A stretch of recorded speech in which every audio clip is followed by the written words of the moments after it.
Diamond బాబును పోలీసులు arrest చేశారు. స్థల వివాదంలో ఈ అరెస్ట్ జరిగింది. సాయిబాబా రోడ్ శాంతినగర్లోని 306 గజాల స్థలం విషయంలో డిప్యూటీ మేయర్ డైమండ్ బాబు, విజయ కిరణ్ అనే వ్యక్తికి చాలా ఏళ్లుగా వివాదం ఉంది. నిన్న ఈ వివాదాస్పద స్థలాన్ని తమ అధీనంలోకి తీసుకునేందుకు ఇరు వర్గాలు పోటీపడ్డాయి.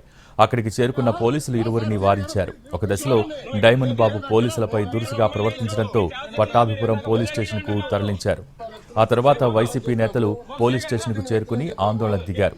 దీంతో పోలీసులు డైమండ్ బాబుకు స్టేషన్ బెయిల్ ఇచ్చి విడుదల చేశారు.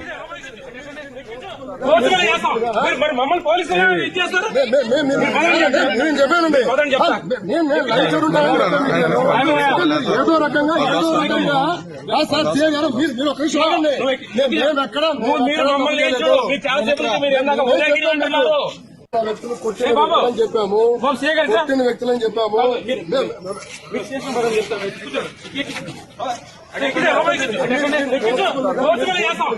మమ్మల్ని పోలీసులు చెప్పానండి.